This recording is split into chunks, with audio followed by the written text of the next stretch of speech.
สบายดีทุกคนตื่นมาก็เจออีกแล้วพี่น้องเอ้ย อ่ายังบ่ยากบ่เศร้านี่จุคอเซ็นเตอร์นี่จังมาโซ่มาสนนี่นี่ทักมาอีกแล้วนี่เป็นยังบ่บล็อกเฟซนี่เด้อพี่น้องเด้อนี่จักแม่นเอาฮู้ไผเนาะฮู้ไผก็เบิ่งเอาเด้อเนาะมันของไผมานี่เด้อเบิ่งเอามันเอาฮู้ของไผมาก็เบิ่งเนาะติดตามเด้ออ่า เนาะเอาเป็นไผ่งามๆมันจะเอามาใส่เนาะทุกคนเนาะนี่มันจะเอามาใส่แล้วก็มันก็เซตมาเต้นโซ่แก้ผ้าแก้หยังอยากได้เงินนะผู้ชายนะนี่มันมาอีกแล้วนี่มันส่งมาอีกแล้วนี่ตอนนี้มันอยากได้น้ำ500,000ว่าซั่นเอา500,000ให้แล้วเพิ่นสิโทรแบบเปิดกองเต้นโซ่แบบแก้เปื่อยให้เบิ่งแบบว่านั่นนะทาง WhatsApp ว่าซั่นเด้นี่อีกแล้วนี่มาแล้วในเฟซใหม่ในไข่มุกบัดนี่ซื้อใหม่อีกแล้ว โอ้จะมายุ่งเลยทุกคนเลยนี่ใส่ละเดมาอีกแล้วนี่ใส่ซื้อใหม่บัดนี้ไข่มุกสบายดีโดยขอเงินได้บ่เด้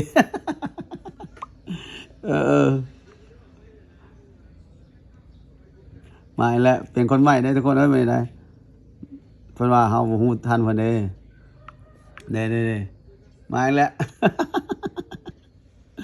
จังฮู้ไผเด้อทุกคนเด้อมันระมัดระวังเนาะนี่คอลเซ็นเตอร์มันจะมาใหม่นี่เด้อ มาอีกแล้วเนาะนี่ผู้ใหม่ได้เอาฮู้ผู้ใหม่มาได้เลยสิให้เบิ่งเด้ สิโอนให้แน่นี่เฮาให้เฮาอ้อยเยื่อให้โอเคเนี่ยมันยาแล้วหูเก่าหาเนี่ยทุกคนมี2เฟซเข้ามาแล้วมันจะติดเดียวนี่อันนี้มันยาใส่แล้วนี่ตัวนี้มันใส่ตัวนี้มันแอดเอาได้ครับมันเคยได้นำเฮาได้ทุกคนนี่โอนให้แน่ว่ะเดี๋ยว เจ็บหัวจุนี่เนาะคนไกลเฮาแหละมันบ่แม่นคนไกลแล้วนี่บัญชีไฟอีกแล้วบัดนี้นี่พี่น้องช่วงบัญชีมาอีกแล้ว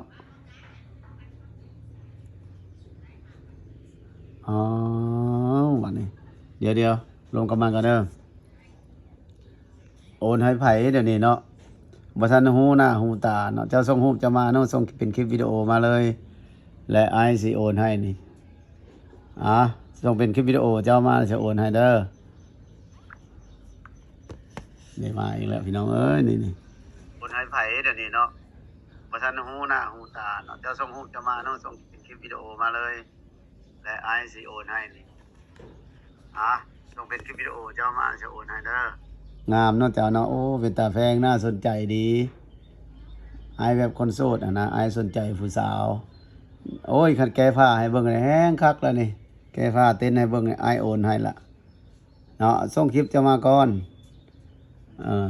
ไอ้แบบใส่เปย์อยู่แล้วไอ้มักเงาอยู่ผู้เดียวกับบ่คักนี่พี่น้องมาอีกแล้วคอนเซ็นเตอร์นี่ป้าโตเป็นผู้ใหม่มาอีกวันนี้เป็นตาแพงน่าสนใจดีนี่ไอ้แบบคนโสดนะไอ้สนใจผู้สาว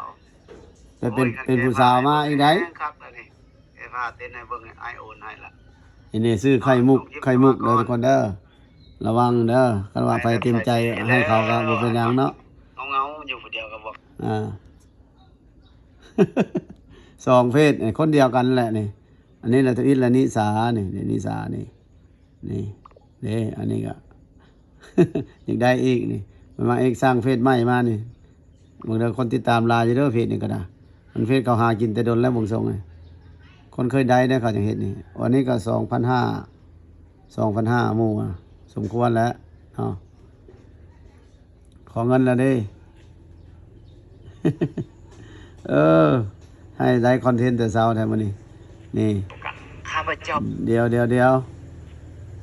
นี่ทุกคนนี่เฮ็ดติ้งมาเองไงมันสิเฮ็ด AI มาบ่บัดนี้บางเทื่อมันเฮ็ด AI เฮ็ดแต่งร่างมาก็มีได้นี่ สบายดีโอ้จังไดจังเนาะนี่อ๋อมาเบิ่งนี่กำลัง ยังมีอยู่ชาวน้อยย่าเลย อ๋อมาพี่น้านี่กำลังอันลมกับคอเซ็นเตอร์อยู่นี่ อยู่ใส่ นี่นักต้มตุนนี่ เบิก นี่กำลังถ่ายเอาอยู่นี่นี่เห็นบ่นี่อยากให้โอนเงินให้นี่เฮ็ดเป็นผู้สาวงามๆได้ เด้นี่เพิ่นเอาโอนเงินแล้วเพิ่นสิแก้ผ้าเต้นให้เบิ่ง เอาละ เบิ่งบ่เจ้าก็ เบิก เบิ่งเนาะ ของแนวมันเลย เด้อยากเบิ่งกับเจ้าก็เนาะ ไปก็ยังเบิกแล้ว มันบ่แม่นอันนี้มันบ่แม่นผู้สาว ผู้ชายคนธรรมดาเนี่ยเขาเฮ็ดอยากเอาเงินเฮานะนี่มันหักใส่หูคนอื่นนี่หูมันนี่เห็นบ่งามเด้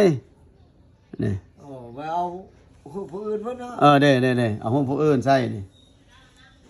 มันอยากล้มเจ้ามันเฮ็ดคือผู้สาวนี้แล้วขอเงินขอหยัง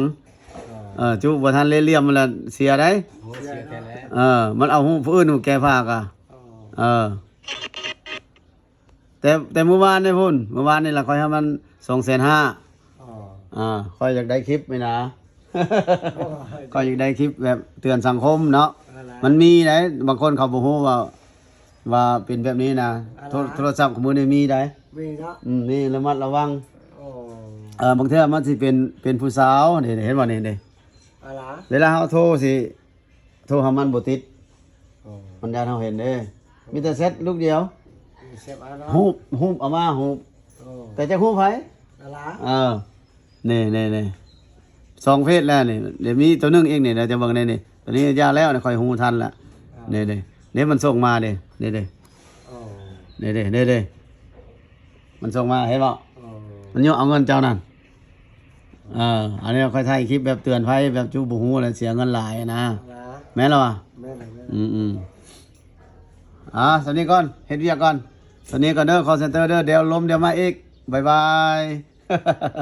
เราก็หาคอนเทนต์ให้เฮาเด้อจุด call center ก็คันเขาบ่เฮ็ดอันนี้บ่มีคนเบิ่งคลิปเฮาเนาะแม่นแล้วอ่ะ แม่นแล้ว นี่ไข่มุกนี่ระวังไว้เด้อซื้อเพจนี่เด้ออันตรายได้นี่มันบ่แม่นคนแท้ตัวนี้แล้วก็อีกผู้หนึงนี่น้องนิสานี่งามคักไง โอ้ อันนี้ก็บ่แม่นคนแท้นี่คนที่ก๊อปเอาหูเขามาใส่นี่ โอ้ นี่ระวังเด้อมันล้มจังซั่นจังซี่แบบมันจีบเฮานะมันอยู่เอาเงินนั่นนะอยากเรื่องแก้ผ้าอยากเบิ่งนั้นเบิ่งอันนี้แหละเฮ็ดจังได๋อยากเห็นแหละโอนเงินก่อนมันบอกนะมันก็เลี่ยมหลายอยู่ก็ใช้ได้สำหรับคนที่บ่ฮู้เนาะคนก็ฮู้แล้วก็ได้เข้าคลิปวันนี้แหละได้เข้าคลิปข้อหยังนั่นแหละเอาขอบใจบ๊ายบาย